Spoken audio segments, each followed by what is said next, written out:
a thrill to be here. You have no idea. And just before I was leaving the house to come here, my body went into like a mode of not moving at all. So if anybody knows about Parkinson's, you kind of get a little shaky. So if you see my hand do this, it only means I'm feeling the love come to me, and I'm just waving to you. So if I'm doing this, you just wave back to me. And if I'm talking about something really exciting, and all of a sudden I look like this, it means something just didn't connect in the brain, and it's your job to say, and then what happened, Dee? And that'll kick me in, and I'll continue with my lovely story. So I believe we are living in extremely exciting times. We're in extreme changes. It can be in our environment, it can be in our work, it can be in the economy, it can be in our health. And I'm really excited to see that science is narrowing that gap between spirituality and science. And why that makes me so excited is because now that I have come out of the rabbit hole, and I'll explain that in a little bit, I have a passion to help people really realize the power in their words and their thoughts, and how we can make it a better world for everybody.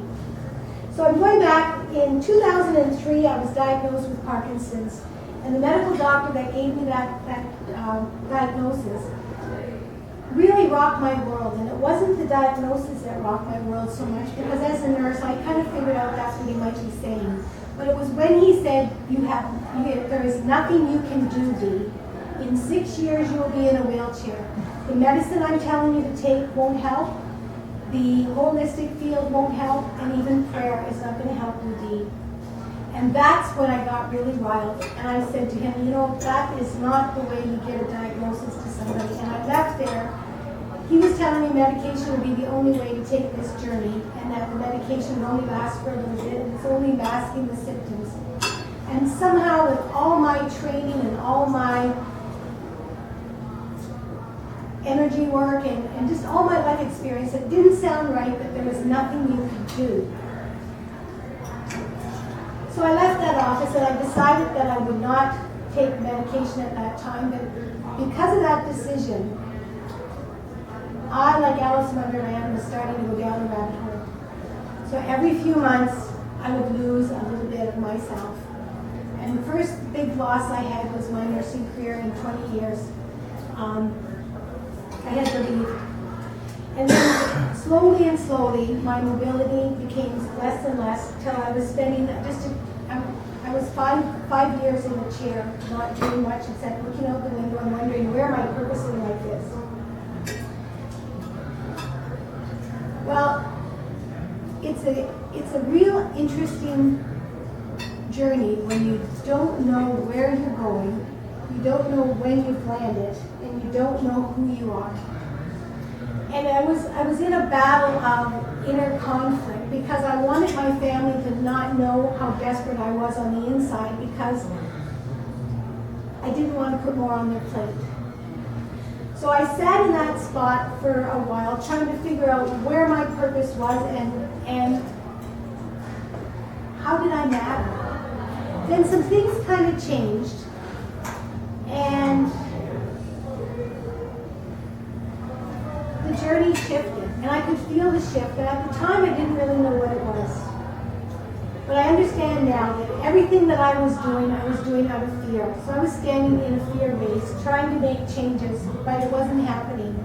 And then one day I did something different, and I prayed and just said, let me see this in a different light. And I got a phone call from my daughter that was really kind of a funny phone call, and I'll elaborate some other time when I don't have just 10 minutes. But something flipped in me. And I said, you know what? I don't have a purpose in my life, and I'm making a purpose in my life. What I'm going to do, because I'm sitting in this chair, I am going to make myself holder of the love. For people that don't have purpose in their life and don't know how to love themselves, I'm going to be the holder of the love. And shortly after I did that, things started to change in my thinking, and I realized later on in hindsight what happened is I truly got off the basis of fear, and I wasn't thinking about what's in it for me anymore or how to get rid of Parkinson's. I realized that just that giving of pure love helped me ask better questions. And when I asked better questions, I got better answers. And when I got better answers, I started to think differently. And when I started to think differently, then I realized there was really a lot to be grateful for. Parkinson's had taken a lot of stuff, but Parkinson's had given me amazing things, like it led me to a guru. There's people that are walking this earth and are praying for a guru, and I didn't even know what a guru was, and I attracted him. And then the next thing I knew was I was living in India, looking for the cure of Parkinson's, living on an ashram, learning meditation, the art of meditation, traveling to small villages with a holy man, and I watched men, women, and children walk for hours and hours to get to see this man that was teaching me this meditation art. So I came back from India, and I didn't really know how to put it all together, so I just had to sit and not try to orchestrate it myself. And when I met Lisa, I was trying to make the words fit. I was trying to fit into what the marketers were saying, and finally I just realized I had to sit and let it explode out of me. So what I would really like is, I find it so exciting that the science now supports the law of attraction. And I'm wondering, when we use that law of attraction, we're living in a society that are very careless with our words. Like, for example, why do we call sick children's hospital? Because what are we focusing on? We want to focus on what we want. So it should be healthy children, or it should be play.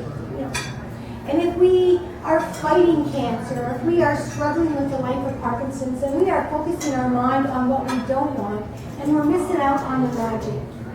So there's science out there showing us that there is actually science of happiness. There is the science of the body. This is a magnificent, magnificent body. We have 100,000 trillion cells in this body. And it is proven that we have the technology that we can actually record, watch, and see the electrical impulse in a thought. And that thought travels to all those 100,000 trillion cells, which is more stars in the Milky Galaxy than what we can imagine. We have 60,000 thoughts every day. And we have this incredible body that can sort, store, and we're not talking about it. We're not celebrating it. So what I would like to see is if we can look at things like Parkinson's. We don't know what illness is, and we don't know what healing is. A lot of us, as soon as we get a cold, we say, oh my gosh, you've got a cold. But we're actually detoxified, so we should celebrate this enormous intelligence in our body and have different conversations. And when I found out that there is a thing called neuroplasticity, so the brain can heal itself, it can rejuvenate itself, it can grow new neurons. And that's exciting for me as a nurse and as a person that's been struggling. That's not the right word. I've been living with Parkinson's, and I now dance with it. I am so grateful because it is a divine teacher that's taken me places that I would never have gone before. It stretched me in ways that I wouldn't even think to stretch in. It's made me come up out of this rabbit hole that I went down, and it made me come up with a sense of passion and purpose. And I would love very much to be able to sit down and talk with you a little bit more to find out two things. One is, do you know anybody who's stuck in change and they just can't get out? And the other is, if you know of anybody that is looking for a speaker in the healthcare field, I think this conversation of the power of the mind really needs to be brought home on the everyday level. So I thank you very much for listening. It's been a great pleasure. And I have a sign-up sheet if you're interested in